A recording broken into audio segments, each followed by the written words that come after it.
Hello friends, मैं कन्हैया अग्रवाल। स्वागत है आप सभी का मेरे यूट्यूब चैनल में। आज हम बात करेंगे कि सपोज़ हमारे पास में कोई एक इमरजेंसी सिचुएशन आ जाए, जैसे कि कार एक्सीडेंट या हॉस्पिटल के एक्सपेंसेस। तो क्या हमने इमरजेंसी फ़ंड बना के रखा है, सेव करके रखा है? इमरजेंसी फ़ंड होते क्या हैं? इमरजेंसी फ़ंड वो होते हैं जो हमारे को अनहोनी के समय में अचानक से रिक्वायरमेंट होती है। अगर हम इमरजेंसी फ़ंड नहीं रखते हैं तो हमारे को बैंक से लोन लेना पड़ेगा, क्या या किसी दोस्तों या रिश्तेदारों से उधारी लेनी पड़ेगी। तो इस सिचुएशन में हम हमारे इमरजेंसी फंड को कहाँ सेव करें और कितना सेव करें? मैं एक एग्जांपल के तौर पे आपको बताना चाहता हूँ। सपोज हमारे मंथली एक्सपेंसेस, महीने के हमारे घर के खर्चे या मंथली हमारी खर्चे अगर 20,000 पर मंथ हैं तो 6 महीने के 1,20,000 हुए। तो कम से कम 6 मंथ का पैसा हमारे पास में सरप्लस डिपॉजिट होना चाहिए ऐसे फंड्स में जहाँ पे लिक्विड ऑप्शन हो, जहाँ से हम जब चाहें तब उसको यूज़ कर सकें।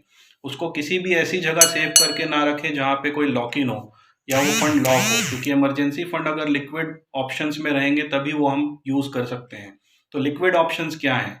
लिक्विड ऑप्शंस म्यूचुअल फंड में लिक्विड फंड होते हैं, जिसको हम डेट फंड भी बोलते हैं। वहाँ पे आप इस पैसे को इन्वेस्ट कर सकते हैं, जहाँ आपको कम से कम 6 से 8% का स्टेबल रिटर्न आएगा। तो लिक्विड फंड भी हम फ्रेंड्स दो पार्ट में सेव कर सकते हैं। पहला तो ये कि म्यूचुअल फंड को हम दो मेथड्स में समझे। एक मेथड म्यूचुअल फंड में इन्वेस्टमेंट करने का होता है एसआईपी के फॉर्म में। दूसरा मेथड म्यूचुअल फंड में इन्वेस्टमेंट करने का होता है लमसम मेथड। लमसम मेथड को एग्जांपल के तौर पे मैं अगर समझाऊं तो ये होता है कि सपोज आपके पास में 10 लाख रुपीज़ है, जिसको हमने वन गो में ही इन्वेस्ट कर दिया, एक ही बार में 10 लाख इन्वेस्ट कर दिया।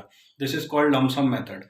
दूसरा मेथड होता है एसआईपी मेथड। एसआईपी में हम कुछ एक पर्टिकुलर पीरियड ऑफ टाइम के लिए कुछ एक सर्टेन अमाउंट इन्वेस्टमेंट करते हैं, जिसको हम मंथली मोड पे इन्वेस्टमेंट करते हैं। जैसे कि सपोज हमने 1000 की एक एसआईपी बना दी, जो हर महीने हजार हजार रुपये हमारे अकाउंट से सेविंग होते जाएंगे। तो ये हो गया एसआईपी मेथड। अब आप अपनी अपनी कन्वीनियंस के हिसाब से अपने गोल्स के अकॉर्डिंग डिसाइड करते हैं कि आपको एसआईपी मेथड पे जाना है या लमसम मेथड पे जाना है।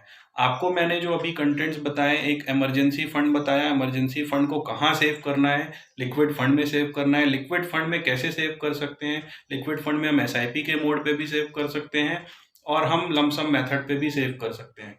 जनरली एसआईपी मोड पे वो लोग जाते हैं जो सैलरीड पर्सन होते हैं, जिनकी मंथली फिक्स इनकम होती है।